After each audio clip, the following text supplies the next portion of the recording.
Oi, gente. Pra quem não sabe, eu perdi o meu bebê.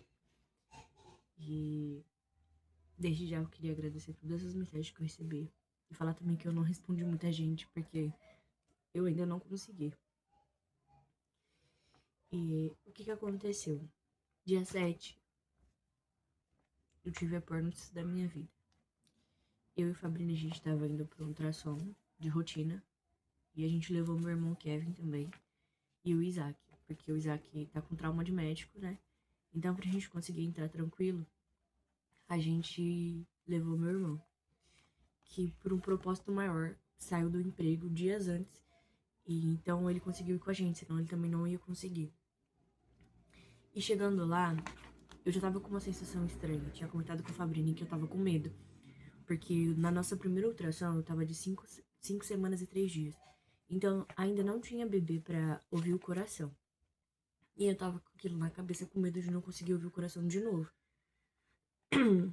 E a gente entrou na sala. E aí eu deitei e tudo e tal. Na hora que o médico colocou o ultrassom, eu vi o bebê, né? O médico ficou quieto. Ele perguntou se era meu primeiro ultrassom. Eu falei que não, eu expliquei que eu tinha feito o primeiro, mas não tinha nada pra ver. Nessa hora eu senti algo e eu perguntei: tem alguma coisa de errado? Eu lembro que o médico só fez assim. E eu falei: Fabrício, amor, para de gravar. E aí então o médico me explicou. Ele me mostrou que quando joga a luz no bebê era pra acender, né? O coração, o cérebro, tudo. Dá um contraste. E não tava. Então isso significava que meu bebê já não estava mais vivo. E aí ele foi mostrar o coração, não tinha batimentos. Eu tive um descolamento e bem significativo e ali tava cheio de sangue e ele perguntou se eu não tinha sangrado, né? Eu falei que não. E ele falou provavelmente que era por conta disso, porque o sangue tava preso ali ainda. E aí ele explicou, né, que provavelmente era recente, que fazia uns 2 dias, e que eu precisaria ir pra maternidade o quanto antes, mas que se eu quisesse eu poderia ir no outro dia, né, pra poder respirar um pouco e ir no outro dia. E aí quando ele falou isso, já começou a me dar uma vontade muito grande de vomitar. E aí eu fui colocar minha roupa de novo com aquela ânsia, e eu saí daquela sala desolada. Eu só queria fugir, porque pra quem não sabe, fica cheio de grávida, né? E quando alguém sai chorando, a maioria já sabe o que aconteceu no ultrassom. Então a gente voltou pra casa, pegou a minha mãe para deixar o Isaac na casa dela, pra gente poder ir pra maternidade, pra ver o que os médicos iam falar. E aí a gente chegou lá, eu fui muito bem atendida, eu não tenho o que reclamar.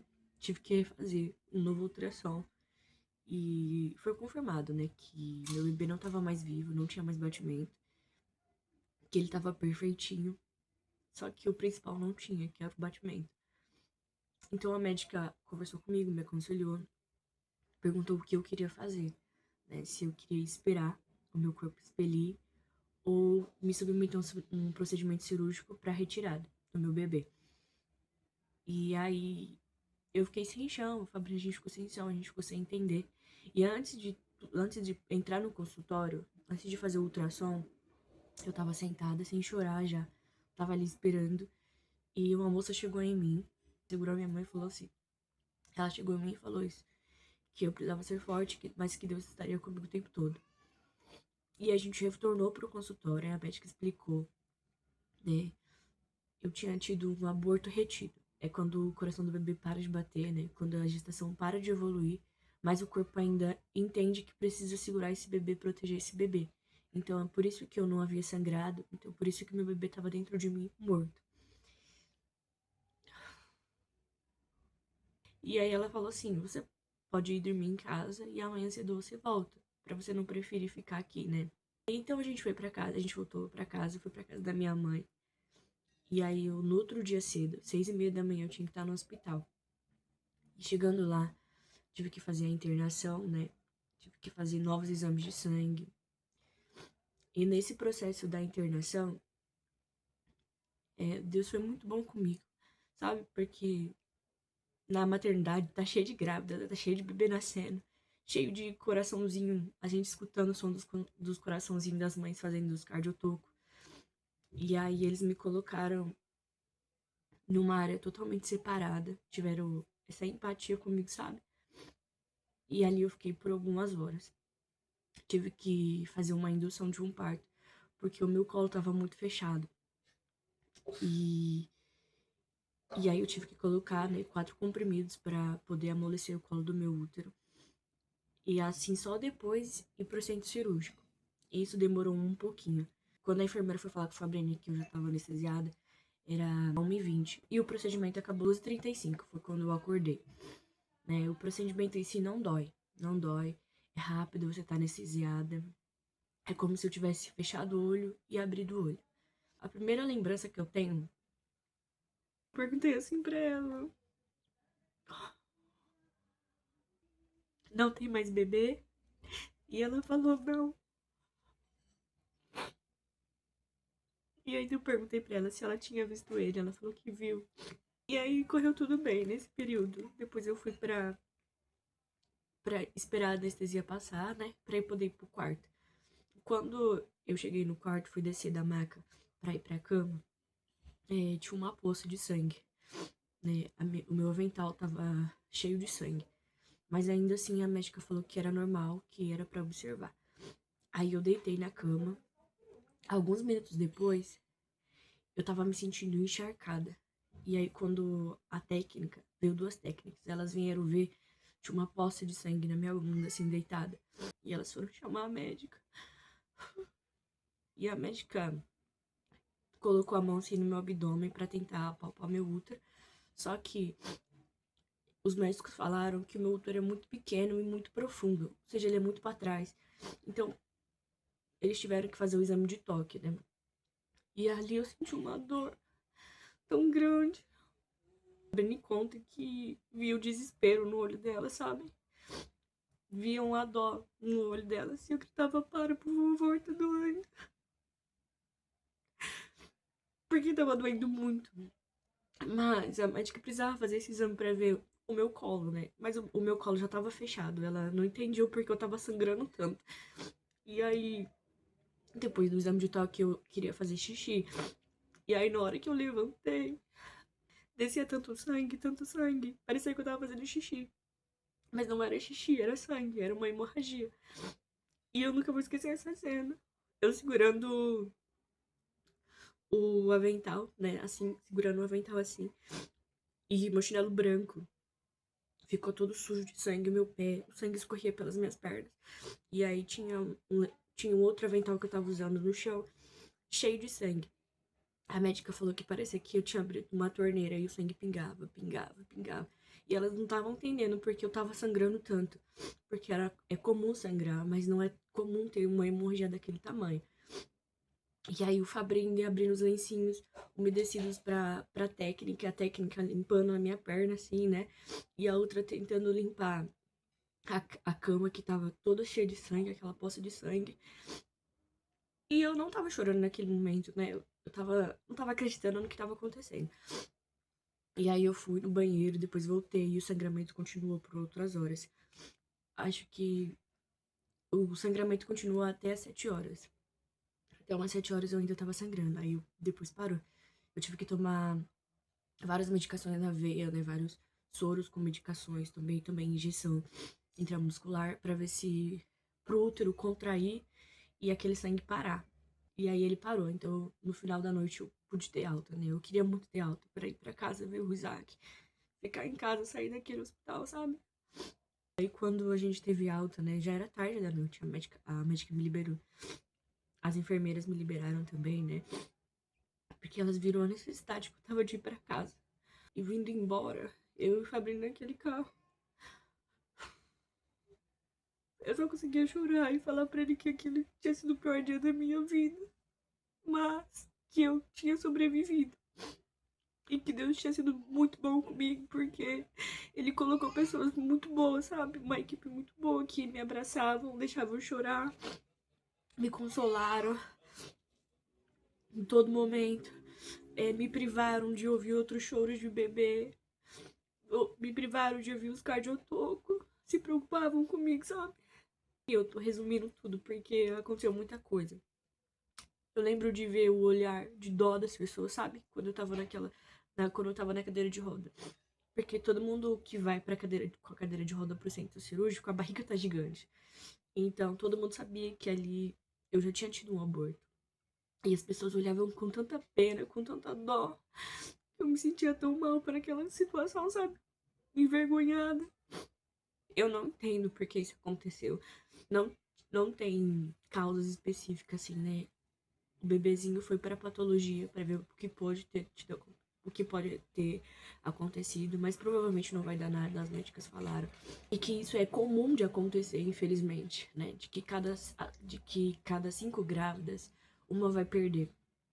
E por mais que isso seja comum e que seja, assim, normal, eu nunca imaginei que isso aconteceria comigo. Eu tinha tantos planos já, tantas expectativas. E abrir mão disso tudo assim de repente é muito dolorido, sabe? E, e nesse período, a única coisa que eu conseguia pensar era naquela canção. Questiona ou adora. Nos primeiros minutos eu falei, Deus, por que isso tá acontecendo comigo? Mas depois eu preferi adorar em meio à dor, porque a dor é tanta e se eu ficar questionando, eu acho que é pior. E não vai mudar nada. Eu falei pro Fabrini que depois que aconteceu, no dia depois, 2 dias depois, que eu queria ir ver o mar, né? Porque. Por que eu quis ver o mar, né? Pra lembrar da grandeza de Deus, né? E sentada naquela areia. A gente não vê o começo do mar, não vê o fim do mar, não vê. Não consegue entender onde começa o céu, onde começa o mar. E eu falei pra Fabrini, a grandiosidade de Deus é tão gigante que se ele quisesse, ele teria feito. Né? Não cabe a mim questionar o porquê ele não quis. Eu falei pra ele que talvez a gente nunca entenda. Porque pode ser que aconteça, a gente talvez nunca entenda o porquê disso. E, e por mais que seja horrível, seja uma dor que eu não desejo pra ninguém, né? A gente preferiu confiar, sabe? Nos planos de Deus. Que os planos de Deus são bem maiores do que os nossos. Que a gente não entende e talvez nunca entenda. Mas que o Senhor sabe o que ele faz. Eu não queria postar sobre isso. Dias antes já tinha acontecido tanta coisa ruim que eu falei que eu ia me afastar das redes sociais. Mas o Senhor falou algo no meu coração, muito profundo, de que, de que é fácil ser exaltado quando a gente tem vitórias, quando a gente tem bênção. É fácil a gente se mostrar quando tá forte. E o difícil é a gente glorificar, a gente confiar em Deus quando a gente tá assim, no fundo do poço. Então, eu decidi isso, postar, né? Todo esse processo, porque eu sei que uma hora ou outra o Senhor vai honrar nossas vidas. E de que a gente vai testemunhar o milagre. Mas, além disso, a gente também vai testemunhar na nossa dor. Glorificando o Senhor. De que Ele é Deus, independente se Ele me der filhos ou não. De que Ele continua sendo bom e fiel. De que Ele continua sendo Deus, fazendo o que eu quero ou não fazendo o que eu quero. Eu não sei quando eu vou estar pronto pra falar disso pessoalmente com alguém, né? Eu não sei quando eu vou parar de chorar quando eu ver um bebezinho. E não por tristeza, sabe? Quando eu vejo um bebezinho, eu fico imaginando como seria o meu, sabe? E mesmo quando Deus me der outros filhos, não vai ser o que eu perdi. E nada vai substituir o que eu perdi. Eu sei que a alegria vai vir de novo. De que a dor com o tempo vai amenizar. De que o Senhor vai me curar. Mas o Senhor me deu um versículo. Salmos 23:4. Ainda que eu ande pelo vale da sombra da morte, eu não temerei mal algum, porque tu está comigo, e a tua vara e o teu cajado me consolam. Então é isso que me consola, sabe? Saber que Deus está comigo e de que Ele sente a minha dor. Eu queria poder entender, eu queria que isso não tivesse acontecido. Eu queria, mas aconteceu. Saber que Deus está comigo é o que tem me sustentado. Eu recebi tantas mensagens falando assim, nossa, Cat, você é forte. Não, eu não sou. Parece que eu tô vivendo um pesadelo. Dias ruins atrás de dias ruins. Mas o Senhor está comigo e é isso que me consola. E é isso que me faz aguentar. É Ele que tá me sustentando. Então é isso, gente. Obrigado por todas as mensagens. E eu creio que uma hora ou outra o testemunho vai chegar aqui nesse perfil. E de que todos verão a glória de Deus. Todos poderão contemplar e saber que foi Ele que fez. E é isso. Um beijo.